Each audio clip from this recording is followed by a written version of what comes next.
Boa noite a todos. Nós estamos hoje aqui no PED Talks de setembro.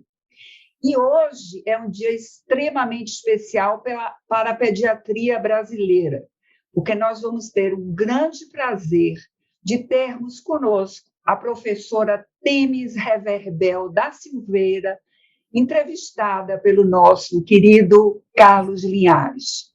A professora Temis, ela tem uma série de características que se aplica exatamente no objetivo do PED Talks, que é um programa voltado para os pediatras e suas famílias, para trazermos pessoas que nos inspirem. E Temis, por onde passa, tudo vira ouro, tudo vira luz, porque ela é uma pessoa entusiasmada, inteligente, brilhante, tem uma amplitude mental para aceitar as coisas novas, que muita gente não consegue, e tem uma carreira magnífica. Então, para mim, pessoalmente, que sou amiga de Temis há mais de 4 décadas, tem sido um presente viajar com ela, estar com ela no congresso, estar com ela passeando, estar com ela estudando, assistindo coisas novas, sempre para mim é um presente. E eu acredito que para muita gente que Temis formou nesse Brasil inteiro e gente que está hoje fora do país, que teve a sorte e o privilégio de ter a orientação da professora Temis. Então, eu tenho certeza, Carlos, que hoje a nossa noite vai ser iluminada. Seja bem-vinda, querida Temis. Que bom, que coisa boa a gente entrar nesse clima e realmente dar esse grande abraço a todo mundo aqui em torno da doutora Temis, que é a nossa ilustre convidada de mais esse PED Talks. Nosso programa que tem a sua digital, e a digital é a inspiração. Só que hoje a gente tem também essa pegada de reconhecimento. Nós da psicologia dizemos sempre, né, o reconhecimento é a recompensa. Hoje é uma noite de dádiva, de presente, de reconhecimento e também de sentimento de pertença. Acho que as pessoas também vão se inspirar nessa linha. Pertencer a uma sociedade médica, pertencer a um grupo de pessoas brilhantes, pessoas inovadoras e com uma longa trajetória, né? Claro, Temis, a gente está falando de sua longa trajetória como pesquisadora, como professora e como inovadora, né? Nessa área da pediatria, né? Aquilo que você foi estudar em Londres e em Paris, né? No hospital do Dr. Alagille, pioneiríssimo nessa área, né? O fígado pediátrico, né? Que coisa inovadora, e isso tudo é importante para a gente entender aqui o valor desse momento de inspiração. Mas nossa tática aqui nesse nosso TED Talks é olhar pelo retrovisor. A gente sempre começa dirigindo para frente, mas olhando para o retrovisor.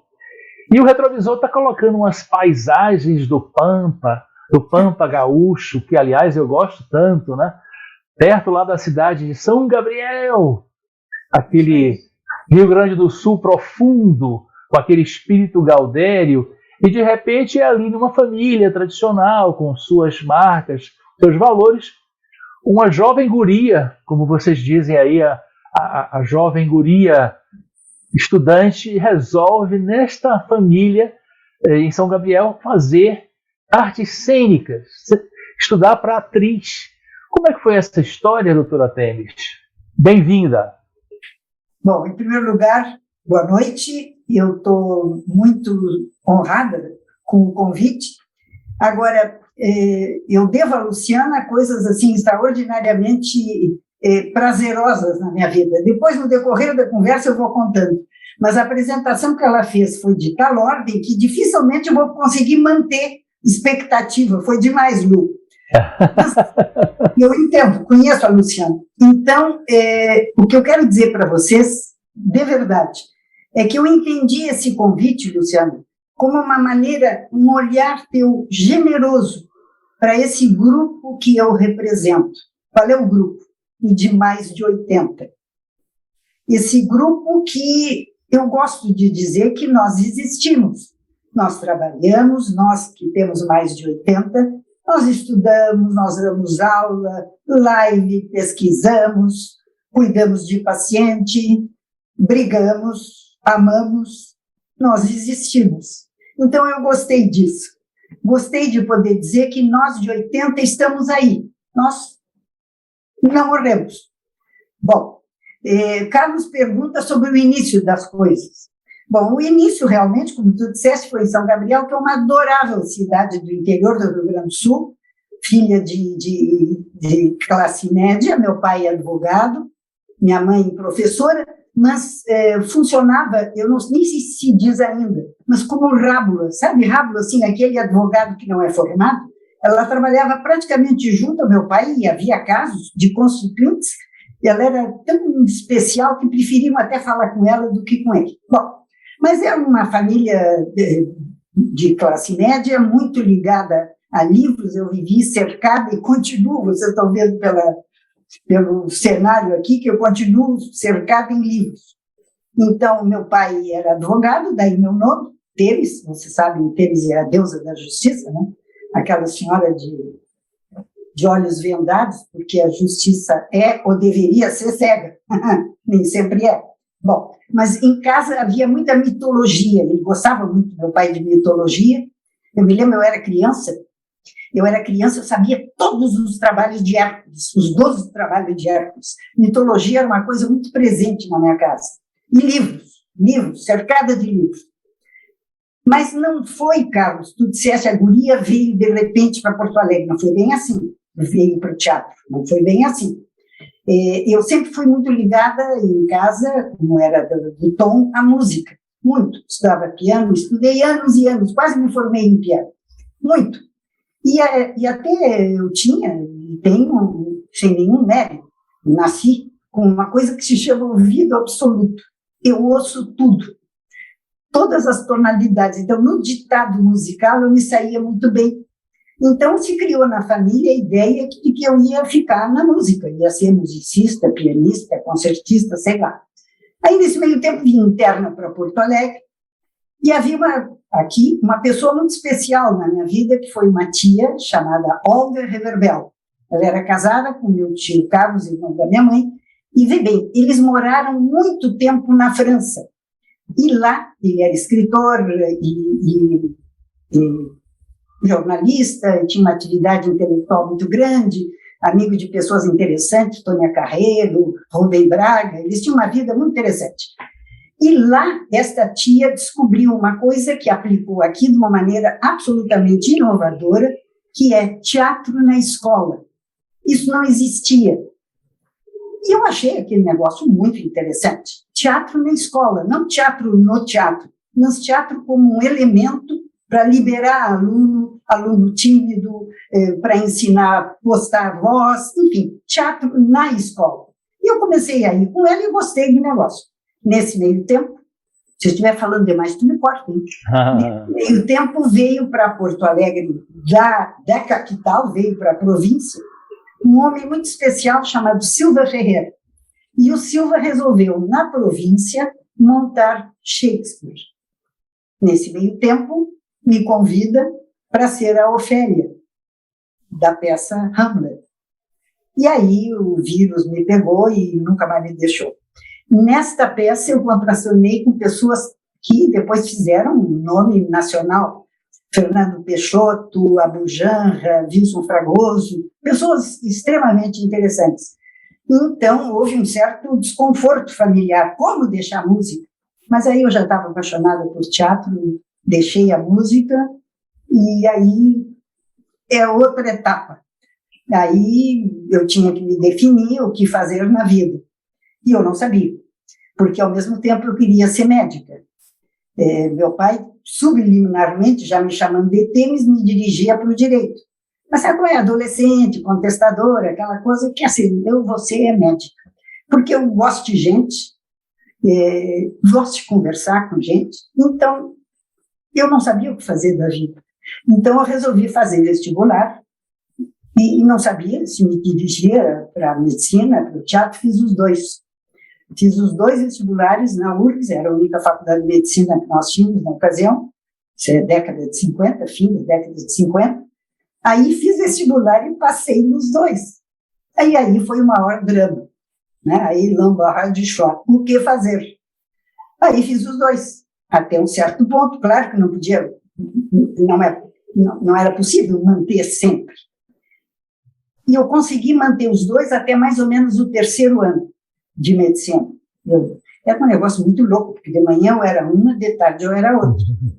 E gostava dos dois, e não conseguia mas estava mais interessada em teatro do que em medicina. E, ao mesmo tempo, eu não queria perder a medicina.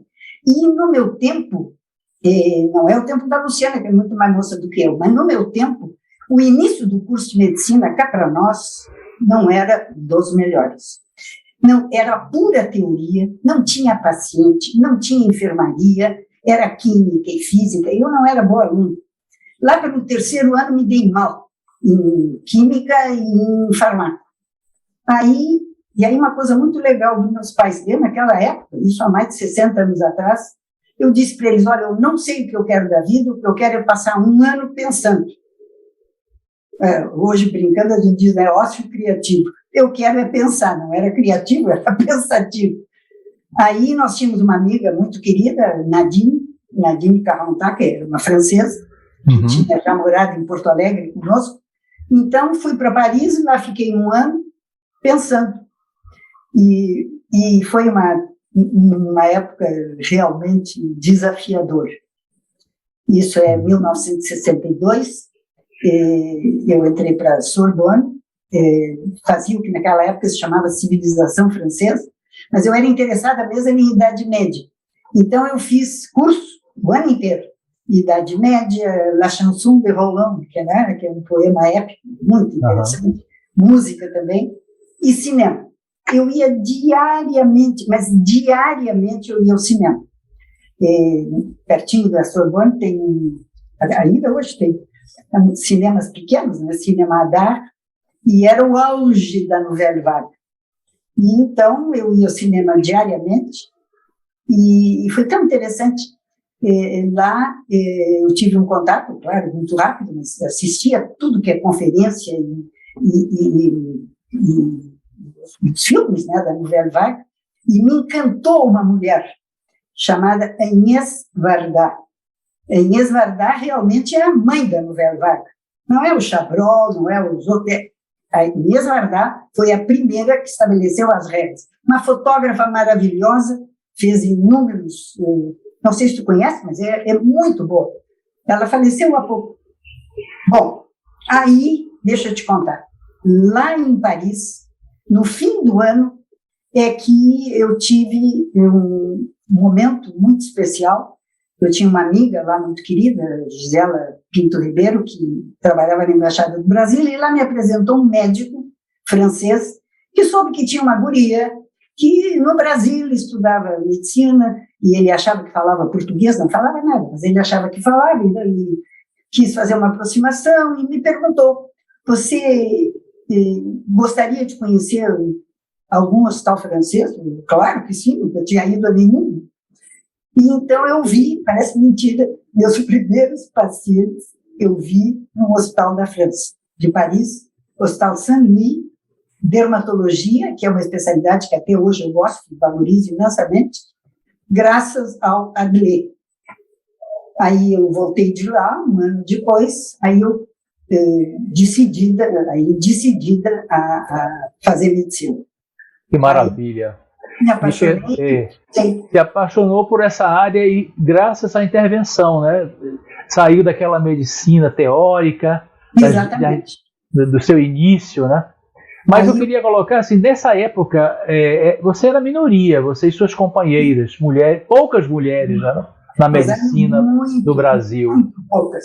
No Brasil, em Porto Alegre, até realmente assim para ti, dentro da psicologia, né, como é importante a figura modelo, porque eu não tinha modelo, vou te explicar, na época, mulheres que tinham tido êxito na profissão, duas pediatras conhecidíssimas, excelentes, professora Maria Clara Marino da Rocha, professora Estela Budiansky, ambas solteiras, deram a vida pela profissão, mas eu não queria isso, eu queria tudo, eu queria ser mulher, eu queria ser mãe, eu queria ser médica. Então, o início na medicina, logo que eu entrei na faculdade, não foi muito fácil. Nós éramos poucas meninas, muito poucas. Hoje eu adoro, quando eu dou aula, eu vejo mais de 50% é mulher. E mulheres em posições como está a Luciana, a Academia Brasileira de Medicina, como é que é? A Academia Brasileira de Medicina, presidente, nossa, reeleita, quer dizer, mas nada disso havia. E não se chamava bullying, mas fazia o bullying. E os veteranos, eu tinha uma raiva, vou confessar para vocês. Eles me faziam, no centro acadêmico, servir cafezinho, cantando de pé no chão. Medicina é papa fina, não é coisa para menina. Eu tinha uma raiva disso, que nem sei. Mas não ficou ressentimento, até hoje eu tenho amigos que foram meus veteranos, mas não era fácil para a mulher. Hoje, não há dúvida, medicina é para menina, a menina faz o que quer. Foi isso. E essa sua empatia com a causa feminista, ela já começou aí, não é? E ela foi ao longo da história, também ela se desenvolveu. O universo feminino sempre me chamou muita atenção, tanto que eu te falei, por exemplo, quando eu estava na França, eu nem pensava em feminismo. Quando eu estava na França, a figura da Nouvelle Vague que mais me chamou a atenção não foi Jean-Luc Godard, não foi nem que eram ótimos, formidáveis, mas quem me chamou a atenção foi a Inês Varda, que era a mulher, a mãe da Nouvelle Vague. Então, assim, o universo feminino me interessa. É claro que como é que eu vou te dizer, eu não sou batalhadora, não saio na rua, mas sempre, dentro do possível, eu gosto de ajudar. Eu converso muito, muito com as mães que vão no meu consultório, com os pacientes que vão no consultório, e eu participo e tenho a maior empatia pelas lutas, pelas conquistas, e vejo com uma enorme satisfação que cada vez está diminuindo. Não desapareceu, mas está diminuindo uma coisa que eu acho muito importante, que é o temor que a mulher tem do sucesso. Mulher profissional, não raras vezes abandona a profissão, isso eu já vi inúmeras vezes, por temer as consequências, inclusive na sua vida privada, na sua casa, temer o sucesso. Nem sempre o preconceito é só de fora, ela mesma. Eu acho, o primeiro problema é dentro dela. Então, se dedica muito tempo à profissão é porque não é boa mãe, ou porque não é boa mulher, ou por isso ou por aquilo. E eu acho que a gente pode ser tudo. Maravilha. Você está apresentando para a gente uma série de papéis. O teatro ele ofereceu para ciências humanas uma terminologia própria dos papéis. A palavra protagonismo, bastidores, a gente usa muito, né? O palco, o cenário social, a sociologia, a antropologia, a psicologia, ela pegou o conceito de papel, a dramaturgia, são termos que vêm do teatro e eles tomam posse do linguajar das ciências para falar disso, né? Nossos papéis eles são interpretados e você está falando dessa jovem guria gaúcha que sai para o mundo, mas aí já está se delineando um traço bonito aí que eu acho que é inspirador para todas essas pediatras que você está homenageando, que é o protagonismo, né? Protagonismo coadjuvante, isso tudo faz parte do mundo do teatro, da dramaturgia. Então não é uma tragédia, a gente não precisa apostar na tragédia. Outra coisa que está me passando muito fortemente da sua entrevista é como você ficou amiga da palavra, seja no cinema, essa baita biblioteca aí atrás, Você ficou muito amiga da palavra e é uma pessoa que trabalha com pílula. Então, PP, pílula e palavra. Eu acho que o que cura na pediatria é mais a palavra, e eu acho que é essa herança que vem do teatro. Eu tenho curiosidade, como é na sua consulta em relação a criança? Eu vou te dizer uma coisa, eu sou devota, a palavra é essa, eu sou devota de Shakespeare, devota. Desde quando guriazinha fiz Ofélia, continuei devota. Acho que não há nada superior. E, sobretudo, o que eu gosto, eu leio e releio, e quando me permito tirar um tempinho fora de estudo, eu leio várias vezes as mesmas peças, porque está tudo ali, está tudo ali. E, sobretudo, porque o que me encanta, e eu aprendo diariamente quando eu leio, é a diversidade. Os personagens, está falando em personagem, protagonismo, os personagens de Shakespeare, como nós, eles não são homogêneos. Tu não encontras um personagem que seja monobloco. Eles são bons e eles são ruins. Até o Hamlet, que era aquele príncipe maravilhoso, inteligente, com ardil, que se fingia de louco para dizer o que queria, até o Hamlet, que é quase para mim a perfeição, tinha um negócio que me incomodava. Ele era misógino. Ele dizia, inconstância, o teu nome é mulher. Claro que isso refletia a época. E é claro que ele dizia isso pensando na mãe que tinha traído a memória do pai. Mas, de qualquer maneira, assim, me atrai Shakespeare. O teatro, eu acho que ele nos mostra tudo. Todos os sentimentos humanos tu encontras em Shakespeare.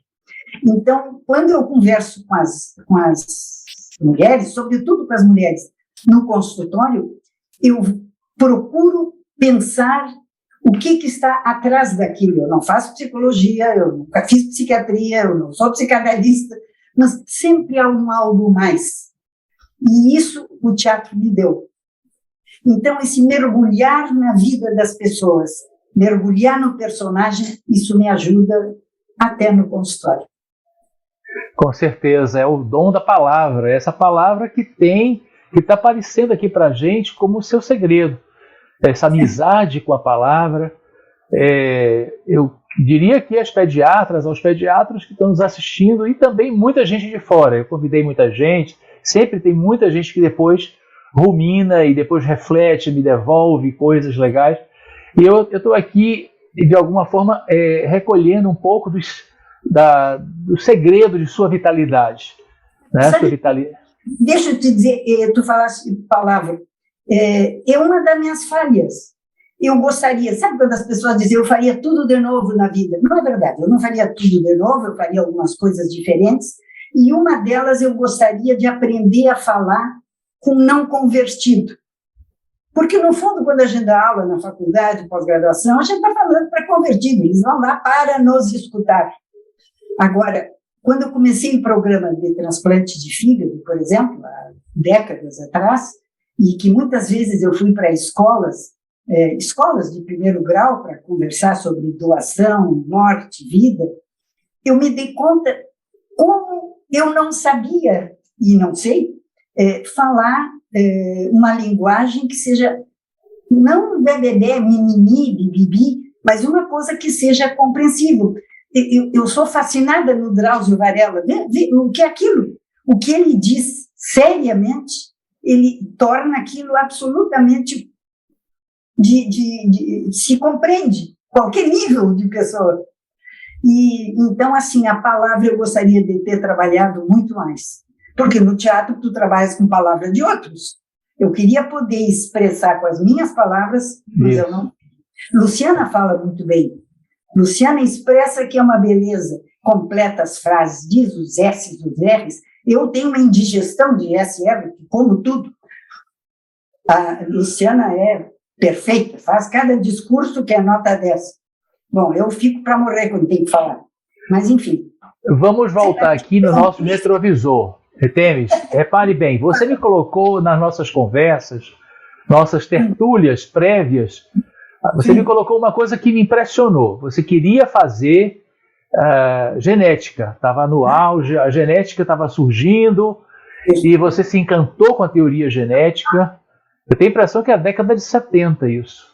Isso, fim de 70 e início de 80, exatamente, fim de 70. Então, assim, era o início, e você já médica e tal, e se encontrou com o medalhão da época, que era o Dr. Souzano. Me corrija se eu estiver errado, a pronúncia. Dr. Souzano, eu achei que você tinha... tudo errado. Não é Souzano, é Salzano. Não meu Deus. Depende do que tu entende por medalhão. Medalhão, eu acho que eu não gosto muito desta palavra. Tá, então diz aí. Era uma notabilidade, era um sol, uma maravilha. Não, mais do que o medalhão de ouro. Tá bom, aí aceito. Em termos olímpicos, aceito de ouro. Então, o doutor Salzano, ele era comissado e você foi atrás dele. Então, deixa eu te contar. Pessoas extremamente interessantes passaram na minha vida. O primeiro deles me deu régua e compasso na vida foi Jorge Pereira Lima. Quando eu voltei da França e caí na medicina de novo, foi ele quem me orientou na vida médica. E o segundo, olha, só o que iluminou a minha vida foi Salzano. E aí um aspecto que eu acho que é interessante, tu achaste graça quando eu te contei, eu vou contar de novo.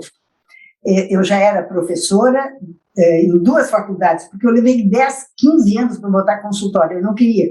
Eu queria ficar só em hospital. Eu sou devota, minha outra devoção é o SUS. Mas essa é outra história. Mas deixa eu te contar. Eu era professora de gastro numa universidade e de pediatria na URGS, na Federal. Já tinha mestrado, cheia dos graus, já tinha feito viajado, coisa e tal. E começou a surgir publicações a respeito de genética e eu me dei conta que não sabia nada. Aí, porque na minha época não havia genética no currículo. Então, a pessoa mais importante, e até hoje, um dos luminares da genética nacional e com repercussão internacional, é o professor Salzano. Bom, aí eu pedi uma hora, fui falar com ele. Não sei como é que eu tive coragem, mas fui. Eu queria tanto conhecer genética que eu fui. Professora, eu sou fulana de tal, eu tenho mestrado, eu fiz lá uma conversinha, e eu gostaria de fazer doutorado com o senhor. Ele me olhou bem sério e disse, o que a senhora sabe? Eu digo, eu não sei nada. Ele, então, volte para a sua faculdade. E eu voltei. E foi uma coisa extremamente interessante. Eu voltei, humildemente, para o 3º ano da faculdade. Tive colegas, evidentemente, eu era com a mãe deles, tive colegas, que até hoje são meus amigos, fiz sabatina, fiz exame, fiz tudo direitinho, fiz o 3º ano da parte genética e voltei para o Salzano. Crente que ele ia me aceitar. Ele, ainda não. Me chamava de professor. Professor, a senhora agora vai fazer exame para ver se entra na especialização, que é uma coisa menor do que a mestrado e doutorado, claro. Ai, meu Deus. Aí me preparei um verão inteiro, tinha professor particular em casa e fiz o exame para especialização e passei. Comecei a frequentei 1 ano, quase 2 anos. E no fim desse período de especialização de genética, eu tive uma ideia que eu achei interessante, fui procurá-lo e disse, estou pensando em fazer isso de doutorado. Ele, agora eu lhe aceito. E foi uma experiência que me marcou para o resto da vida. O rigor científico, ao mesmo tempo eu me senti acolhida, ele não disse não, ele só me fez passar por diferentes provas. E realmente era uma prova, porque não tinha ninguém da medicina, era só os gêniozinhos jovens da biologia, que tinham um certo desprezo pelo médico. Hoje está cheio de médico na genética, mas naquela época não tinha. Bom, então eu entrei para o doutorado com o professor Salzano, uma maravilha, e aí, quando eu disse o que eu queria, ele disse, mas a doença que a senhora quer estudar, e que aliás eu estudo até hoje, se chama atresia biliar, essa doença é rara no Brasil, a senhora vai precisar viajar, vai ter que ver um centro em que isso seja intenso, haja muitos pacientes. Aí eu concorri a uma bolsa da CAPES, ganhei e fui para Londres. Eu e toda a família. Marido, 3 filhos e uma amiga que foi nos acompanhando e que me ajudava em casa. E então fomos, e aí foi outra pessoa maravilhosa que passou na minha vida, a professora Alex Mowat e a professora Georgina Miele Vergani, que foram meus orientadores lá, e foi uma experiência, um aprendizado fantástico. Eu morava numa pequena cidade chamada Sevenoaks, no condado de Kent, que é considerado o jardim da Inglaterra, mas beleza. Aí eu pegava um trem que 53 carros, 53, não era nem 2 nem 4, 53 minutos depois, me deixava perto do hospital onde eu fiquei no período de fazer o doutorado de sanduíche. Foi no King's College, não foi, Temis? King's College. King's College. Que eu amo de paixão. Que maravilha, hein?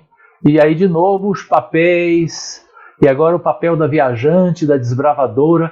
Mas uma coisa bonita dessa, inspiradora, e a gente tem que levantar isso aqui, a missão do PED Talks é ampliar esses momentos das suas cenas, que você teve resiliência em relação ao que ele falou, né? Voltou a estudar, já médica, professora, com mestrado, e ele, não, volte e vai estudar do começo. Então, e isso é incrível, né? Porque às vezes a gente podia se sentir ofendido, mas eu já estou aqui numa altura do campeonato, e foi justamente essa sua capacidade de se dobrar por causa do seu desejo, e que abriu oportunidades, não só de Londres, né? Mas você conversou comigo que de Londres foi para Paris, não foi mesmo? Paris, aí é um negócio interessante. A França é uma coisa muito presente na minha vida. Primeiro, quando morei já 3 vezes na França, morar 3 vezes. A primeira, aquela, eu te falei, 1 ano, quando eu era guria, na dúvida existencial. Depois eu fiquei muitos meses com o professor Dalagi, que eu queria, que é o berço da hepatologia mundial pediátrica. Fiquei com ele vários meses. E mais recentemente, mas também já faz bastante tempo, meu marido ganhou uma bolsa e eu fui aí de acompanhante. Porque aí eu já tinha ideia de montar o programa de transplante de fígado para crianças no clínicas. E eu queria, então, ir para um centro em que houvesse bastante experiência nessa área. Então, a França, para mim, é muito importante, até porque Reverbel é francês. Reverbel, isso é interessante. Nós existimos na França desde 1600, os Reverbéis. Então, e até hoje, eles continuam no mesmo lugar, que é no sul da França, em Courriac. Eu estive lá, já mais de uma vez. É tão interessante, eram agricultores e produtores de leite de ovelha. E até hoje, produtores de leite que faz o leite, o queijo Roquefort. Então, a França, para mim, é uma coisa muito especial, muito especial. Por que eu estou falando disso? Por causa do transplante. Então, eu fui fazer transplante, procurei de novo o professor Dalagi, já tinha estado com ele anos atrás, ele me acolheu muito bem, em Cannes-Bicêtre, não é bem Paris, é um pouquinho afastado, mas morávamos em Paris. Aí eu voltei e montei um enorme orgulho, foi o maior desafio da minha vida profissional, o programa de transplante de fígado para o SUS pediátrico, o primeiro específico de criança do sul do país. Porque anos antes eu tinha, com um grupo, evidente, não se faz nada sozinho, eu tinha com um grupo criado a gastroenterologia pediátrica, com um foco muito dirigido a fígado, por isso tu falaste há pouco em fígado. Aí nós recebíamos não só alunos de toda parte, pacientes, muitos pacientes, mas a orientação era limitada, porque muitos casos complexos nós tínhamos que encaminhar para outros centros, em geral São Paulo, porque nós não tínhamos transplante. E nós recebíamos alunos para fazer cursos, e até hoje me acompanham pessoas que, desde aquela época, hoje eu aposentada, porque infelizmente eu não peguei a PEC da Bengala, né? Então, pelas tantas, aposentada, saio do hospital obrigatoriamente, mas o programa de transplante, que foi exitoso, continua exitoso, nas mãos de uma baiana, que veio para fazer um curso de férias, Sandra Vieira. Veio da Bahia para fazer um curso de férias e está há 30 anos no Rio Grande do Sul. E agora continua com o programa. E eu falo em 30 anos, então as coisas são de décadas. Então, o ano que vem, por exemplo, faz 40 anos que eu tenho uma companheira que é de trabalho, que eu digo que é minha filha. Eu sou mais ou menos da idade da mãe dela. Então, ela é meio minha filha, Cristina Helena Targa Ferreira. Cristina é minha companheira, o ano que vem vai fazer 40 anos que nós trabalhamos juntos. E, então, isso é uma coisa que eu prezo muito. Cristina está fazendo um trabalho magnífico no Santo Antônio, onde ela dirige a parte toda de gastroenterologia.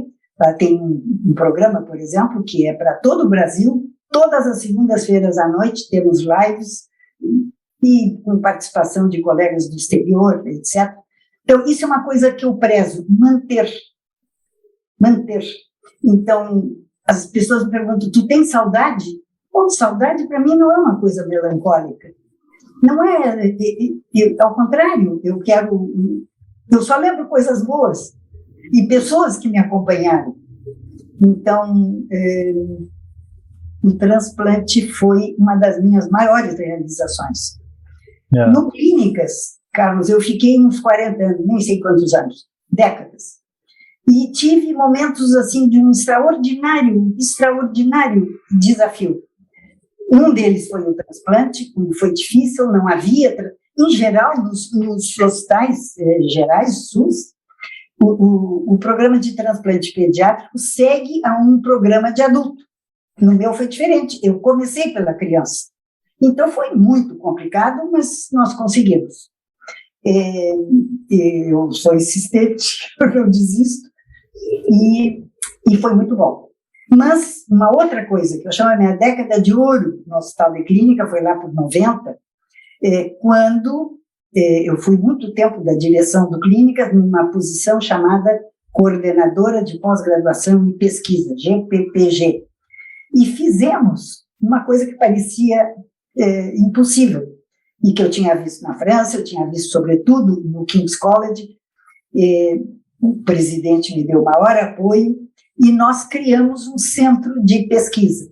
E um centro de pesquisa em que uma parte do centro é de pesquisa animal. Experimentação.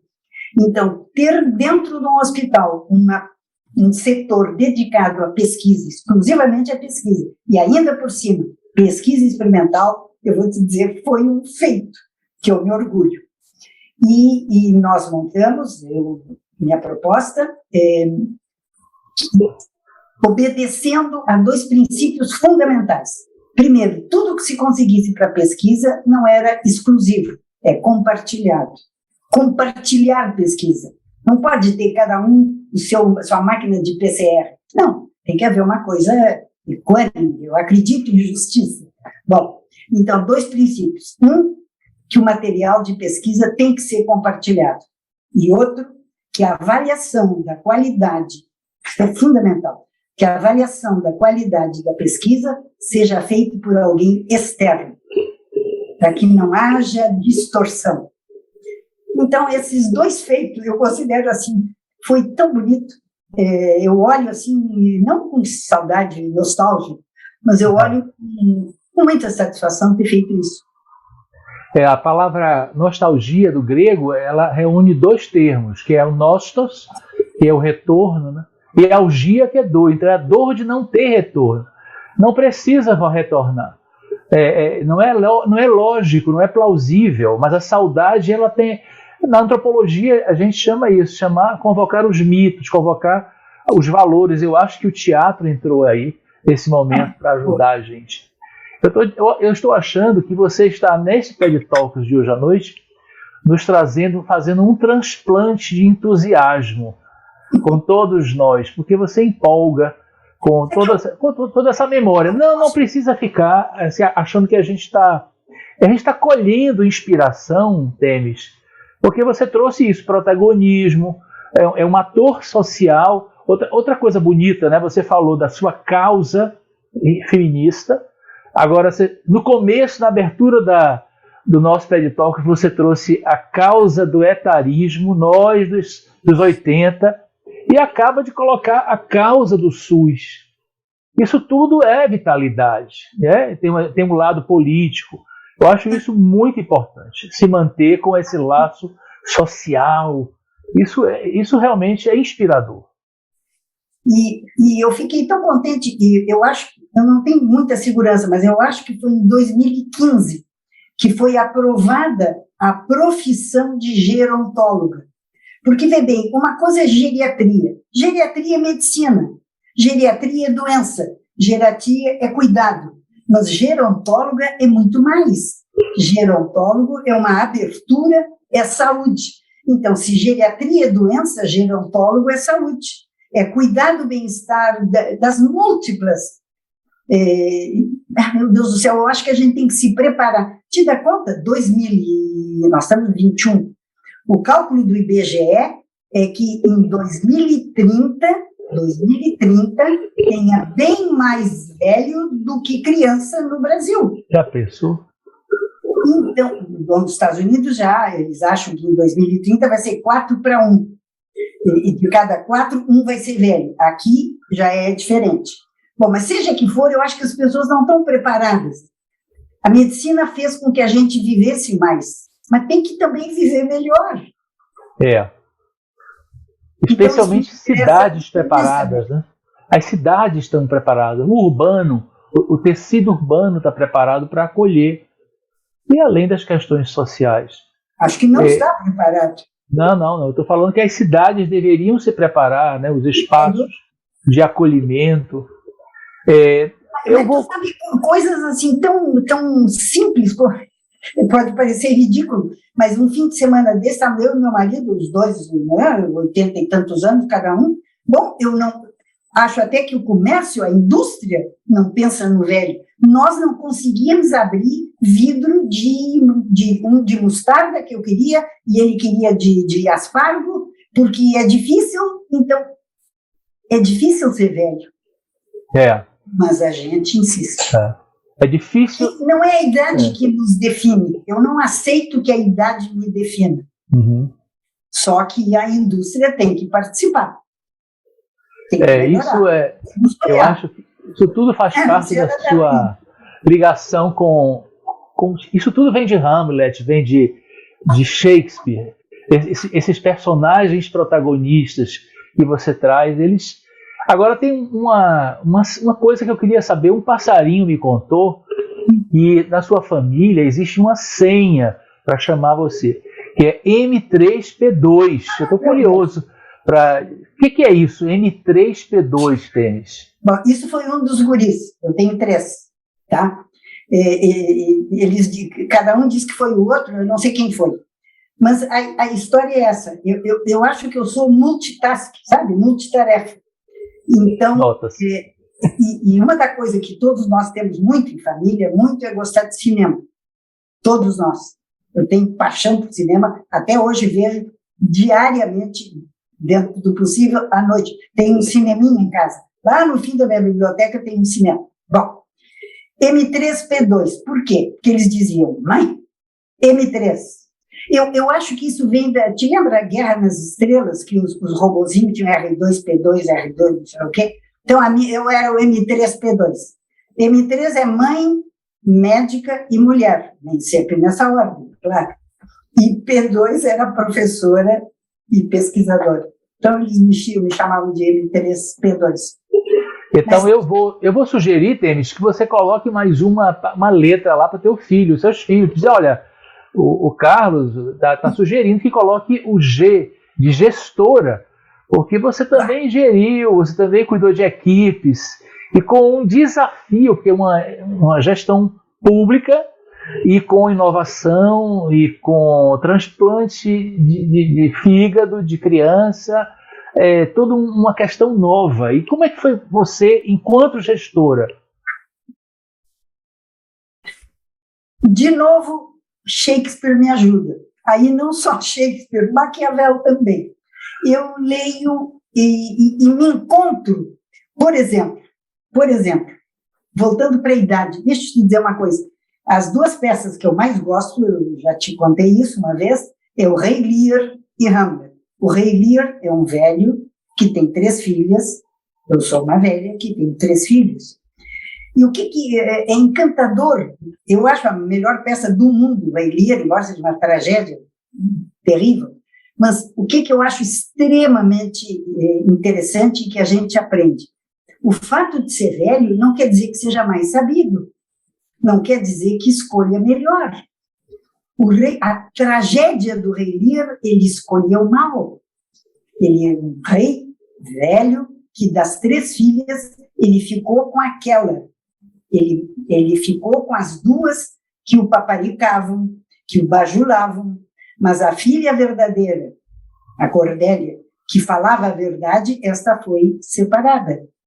Então, ficar distante do bajular, olhar o outro lado das pessoas e valorizar a fidelidade, para mim, é fundamental. Fundamental.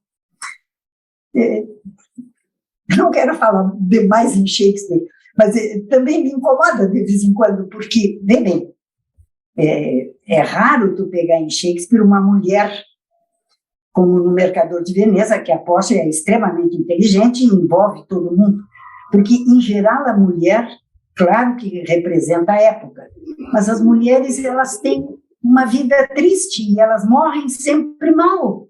Então, Romeu e Julieta, a Julieta desobedeceu os pais, foi atrás do Romeu e morreu. A Ofélia obedeceu o Polônio, pai, que era um poltrão, e morreu.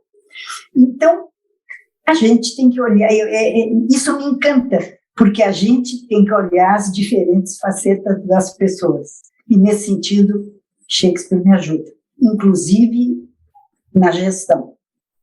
E também Maquiavel, leio muito Maquiavel. Não tenho o preconceito que as pessoas têm contra Maquiavel, ao contrário. Eu acho que o que ele queria era unir a Itália e dava aqueles conselhos que a gente podia olhar de 2 lados. Isso. O livrinho O Príncipe, né? Então, isso e tem tudo a ver com gestão, a virtude e a fortuna. Isso. 50-50. Não acreditar nem numa nem noutra. E aí, quer ver uma coisa? Hoje eu estou... Está me fazendo falar tanto, eu estava tão preocupada, agora estou me sentindo tão à vontade, estou dizendo tudo que me vem na cabeça. Tu sabe que tem uma coisa que eu adoro, que é o primeiro aforisma do Hipócrates, que a Luciana deve conhecer de cor e salteado, porque ela tem cultura, ela sabe muito mais do que eu essas coisas. Então, o primeiro aforisma do Hipócrates, a gente aprende quando entra na faculdade. A vida é curta, a arte é longa. A ocasião fugidia. A experiência enganadora. O julgamento é difícil. Então, vê bem, mostra a dificuldade do raciocínio, mostra a dificuldade e o perigo do conhecimento não adquirido só pela experiência. Então, não basta ser velho para saber. É aí que eu quero chegar. Então, eu estou muito brava com a Organização Mundial de Saúde. Estou brava porque, não sei se você sabe, mas agora, janeiro de 2022, eles estão incluindo velhice como doença no CID, no Código Internacional de Doença. E velhice não é doença, nós estamos aqui. O que é velhice? Eles estão incluindo velhice como doença, a desculpa é que eles estão substituindo senilidade por doença, por velhice. Só que nem todo velho é senil. Enfim, então... São outras lutas, né, que vão... Eu acho que a gente não pode ser definido pela idade. São outras coisas. Eu fiquei curioso também com a parte esportiva que você me colocou, uma prática esportiva. Eu até queria lançar isso como um quiz, como uma enquete aqui com a sociedade, as pessoas. Qual é o esporte que a doutora Themis praticou? Não é o esporte usual, não é o vôlei, não é o basquete, natação. Esses eu já fiz todos. Mas nas nossas conversas você citou um que eu achei fantástico. Lembre aí pra gente. Bom, agora eu acho que eu já nem sei mais, porque há 1 ano e meio, quase 2 anos, eu não pego em taco. Eu gosto de golfe. Não te esquece que eu sou do interior. Então, campo me faz bem. E todos os campos de golfe do mundo são bonitos. Todos. São verdes, tem passarinho, tem flor, são bonitos. Mas eu não sou boa jogadora. E tem um troço fantástico, é que tu leva contigo o teu handicap, teu estágio, teu estadio melhor, né? E tu podes jogar com alguém muito bom, e tu continua com teus 30 de handicap, e ele é scratch, tem 0. Então, não é tão competitivo. Claro que eu não estou falando nas grandes competições, mas eu gosto de golfe. Agora, há muito tempo que eu não jogo, eu nem sei como é que vai ser. E o meu entusiasmo foi até uma coisa interessante. Um dos meus filhos, que mora no Canadá há 20 anos, não, ele adora golfe. Então, uma vez lá, eu joguei com ele, coitadinho. E no Canadá não dá para jogar o ano inteiro. Então, quando chega o verão e a primavera, ele vai feliz da vida jogar. E eles jogam poucos meses do ano. E então, foi ele que me entusiasmou. Mas natação, Deus o livre. Eu pinto cabelo, natação, a gente cabelo pintado termina que nem um Hulk de cabelo verde, a cor da Deus o livre. Natação não. Mas, e os outros acho que não tem mais condições. E golfe é uma coisa que tu regula, não tem idade para jogar golfe. Eu tinha uma companheira que faleceu esta semana, com 90 anos. Jogava admirável. Então, é golfe. Mente sã em corpo são, né? Diziam os latinos. Mais ou menos são. Também não tem que pensar muito no corpo. Já tive problemas, tive acidente de carro, me quebrei toda, tenho cicatrizes até hoje, já tive câncer de mama, sou diabética, mas estou viva. Isso. Me trato, sou hipertensa. É essa vitalidade que nos contagia, é uma vitalidade, é uma energia. Isso tudo é raridade hoje. E eu acho que tem muito da sua cultura geral. Se eu pudesse definir, você inventou um drone. Antes do tempo dos drones, você inventou o drone e você sobrevoou vários papéis e foi se alimentando de Maquiavel, de Shakespeare, da cultura médica, foi desbravando sempre. E o cinema, eu achei impressionante a sua fidelidade ao cinema. É sempre arte. A arte foi um nutriente importante na sua história. E eu queria saber essa sua prática que você chamou de translacional, não é isso? Estou pronunciando certo? Está certo. Translacional, no fundo, é levar da bancada do laboratório para o leito do paciente. É a experimentação que se faz, experimentação ou não com animais, e o que daí se tira de conhecimento para melhor atender o paciente. Eu hoje estou convencida que o médico que faz pesquisa experimental atende melhor o seu paciente. Ele aprende o rigor com que a coisa tem que ser feita. E eu tenho um laboratório que eu comecei no Clínicas e que com a aposentadoria, então, tive que mudar. Hoje fui muito bem acolhida, graças a Deus, em outra universidade, que chama UFSPA, Universidade Federal de Ciências da Saúde de Porto Alegre.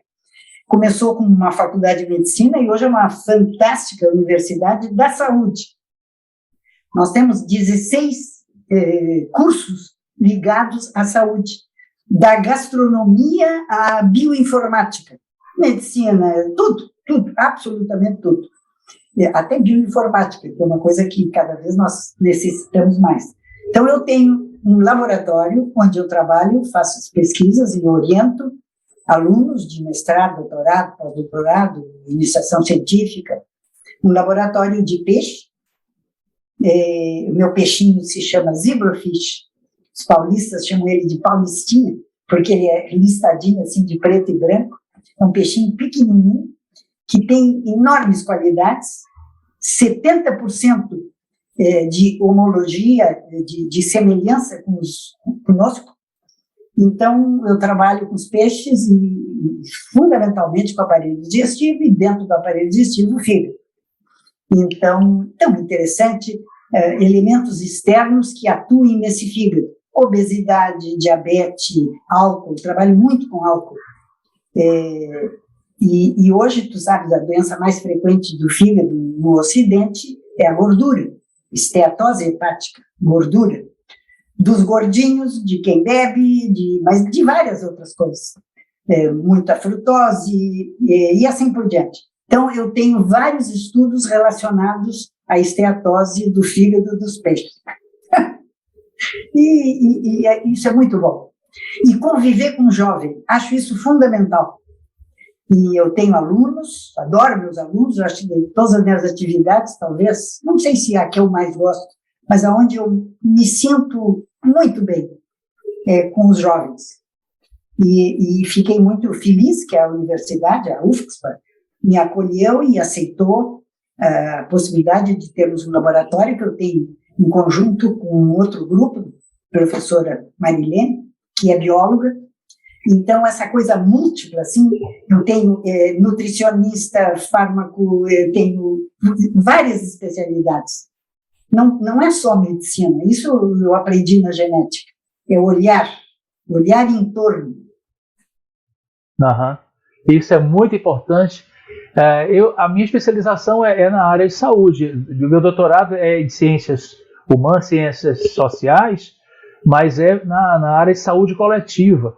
E essa transdisciplinaridade, essa multiplicidade é fundamental. É fundamental. Eu trabalhei com violência policial, minha investigação, durante 12 anos. Imagina, por conta do estresse policial, ele gera morte também, do vitimizado e do vitimizador. Então eu estou muito habituado com essa pluralidade. Agora fiquei encantado com o seu trabalho com os peixinhos, como você disse aí, impressionado com isso. Sabe que eu fazia fantasia que eu ia me aposentar um dia, ia me aposentar e ia fazer antropologia, que você faz. Porque assim como eu quis ver genética, aprofundar, e lá dentro da célula eu queria ver a volta, eu queria fazer antropologia. Porque eu tenho uma admiração pela Margaret Mead, que fez, não é? É um nome, né? Uma referência. Ela tem uma frase genial, ela diz: os velhos são imigrantes na sua terra. Vê bem, só os jovens se sentem donos da terra, os velhos não, os velhos são imigrantes. Vê que coisa impressionante. Uma mulher dizendo isso há 80 anos atrás. E o antropólogo que vai ao Japão ou algumas culturas orientais vai perceber claramente isso, a dignidade do lugar do velho. A meritocracia japonesa está muito ligada a isso, a experiência acumulada. Ninguém vai subir na carreira rapidamente, como em outras antropologias. Lá é preciso dar valor a isso, a esse acúmulo. A palavra acumulação é importante. Eu creio lembrando que velho nem sempre escolhe bem. Olha o Ray Lear. Então, não é o cabelo branco que eu quero que respeite. Não é o cabelo branco. É o que se faz com o cabelo branco. Claro. Um livro que me marcou muito. Posso dizer mais umas bobaginhas? Posso? Diga, à vontade. Um livro que me marcou muito foi O Encontro Marcado. Lembra? Fernando Sabino. Quando ele diz, e isso ficou em mim, nunca esqueci, ele pensando, velho, que de tudo na vida ficaram 3 coisas. A certeza de que nós estamos sempre começando. A certeza de que nós precisamos continuar.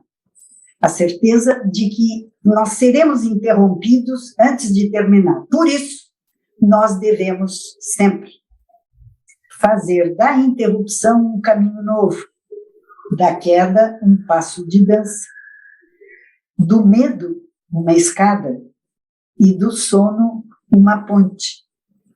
E fundamental, da procura um encontro marcado, que é a vida. Então, é isso, a coisa continua. É muito rica a sua experiência, a coisa continua. E você trouxe essa palavra em relação ao projeto lá do Hospital das Clínicas. Você usou o verbo manter. E hoje em dia, no linguajar gerencial, administrativo, corporativo, a gente usa a palavra sustentabilidade. Sim. E você está dando hoje um show para a gente, mostrando a sustentabilidade, ela vem da cultura, da arte, ela vem essa abertura de visão. As coisas se transformam em sustentáveis e não em one way, uma coisa que a gente joga fora, que depende muito dos modismos. Não, as coisas têm valor e duram, elas são sustentáveis porque elas se baseiam nessa ética. Eu queria então chamar agora a nossa presidente, sua amiga de longas datas, doutora Luciana. Que beleza, não é? Presente, Carlos, um presente, Temis. A sua entrevista me deixou emocionada. Seguramente a todos os pediatras, e que também terão a oportunidade de revê-la, e alguns que não puderam estar aqui conosco poderão acessar no site. Eu acho que cada palavra sua é um aprendizado sempre para todos nós. Acho que realmente uma emoção, recebi aqui muitos comentários, você vai ver também no chat, muitos comentários da entrevista valiosa que você fez. Não sei se eu quero ver. É muito rico isso. Mais do que pílulas, as palavras, certo? As palavras. E os gestos da professora Temis, e a entonação que ela usa quando fala, e a emoção, a alegria. Acho que tudo isso são marcas preciosas e que todos que convivem com ela têm essa certeza de que é assim. Eu tive a grata alegria, junto com muitos amigos, na festa de aniversário, quando ela comemorou os 80, e ela estava radiante nessa festa. Muitos amigos nossos vieram, inclusive de outros países, para comemorar com ela, e foi uma festa belíssima. Então, a professora, que continua hoje, que fechou alguns ciclos e abriu outros, e continua ensinando, pesquisando, estudando, conversando, lendo, assistindo filme, é realmente um exemplo magnífico para todos nós. Muito importante. Sei o que dizer. Eu nem sei o que dizer. Diz uma palavra para as suas colegas pediatras, os seus colegas pediatras, especialmente os novos que estão entrando na linhagem da pediatria. O que eu posso dizer? Olhando para trás, ao envelhecer, né, que eu não considero doença, como eu já disse várias vezes, o que eu me lembro gostosamente dos pacientes que eu ajudei a cuidar? Eu lembro com muito carinho de inúmeros colegas que tive o privilégio de conviver, tive os jovens que eu ajudei a treinar, e o que me deixa muito feliz é que no decorrer de toda essa trajetória eu não esqueci a família. Às vezes me pergunta, Temis, tu te considera realizada? Não, que realizada? Tem milhões de coisas ainda para fazer, mas realizada como mãe, sim. Do ponto de vista afetivo, sim. Agora, do ponto de vista profissional, não. Tem muita coisa ainda para fazer, Deus queira que eu continue tendo esse apoio maravilhoso, como essa generosidade toda de pessoas como a Luciana, para a gente continuar. Eu devo a essa menina coisas fantásticas, essa menina Luciana. Luciana me deu assim, a alegria extraordinária. Por exemplo, eu sou da academia, como é que é? Brasileira de Pediatria. Sem dúvida alguma, por dedo da Luciana. Eu fui presidente de um congresso que tinha 7.000 pediatras, maravilhoso, 39º, certamente dedo da Luciana. E agora eu estou aqui conversando, até perdi o medo de falar, conhecendo o Carlos, essa enorme alegria, falando de mim, que eu nunca imaginei que eu fosse falar, nunca imaginei. E estou aqui, graças a Luciana. Generosidade da Luciana.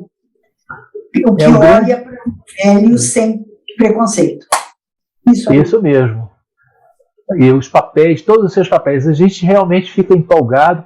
Teria um outro papel que a gente não falou, não temos mais tempo, mas é você ter a militância política também.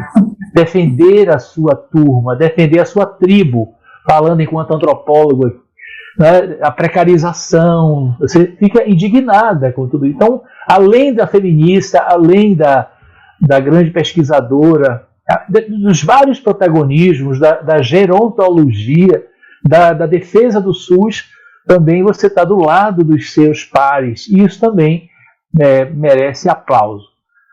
Rara vez a gente se emociona entrevistando, como hoje, né? Porque a gente vê as duas palavras que a gente encontra hoje nas empresas é propósito e legado. E, Luciana, eu diria que a gente hoje dá esse nome. Esse é o nome dessa live, né? É um propósito que foi assim, gerador de potência, de força. Ele foi propulsor dessa carreira. E olha para trás sem saudosismo, reclama de algumas coisas, mas mesmo porque tem muita coisa por fazer. Não é mesmo, Temis? Se não, nós temos que concluir com Hamlet. Nós falamos tanto em Shakespeare. A última fala do Hamlet, quando ele está com o amigo Horácio, ele se sabe envenenado, ele vai morrer, ele sabe de tudo e diz: o resto é silêncio. Terminou. Que maravilha. Então, gente, encerramos com essa palavra e deixando um grande abraço de gratidão à doutora Temis Hetterbel da Silveira. Um abraço grande e obrigado a todos, Luciana. Estamos realmente emocionados e agradecidos. Um grande abraço. Logo, logo vamos comemorar pessoalmente. Isso mesmo. Alegria. Obrigada, Carlos, querido. Um amor às tuas perguntas. Maravilha. E eu me sinto baiúcho. Trabalhei muito aí na tua terra, viu? Uma alegria, gente. Nos despedimos aqui. Até a próxima. Até a próxima.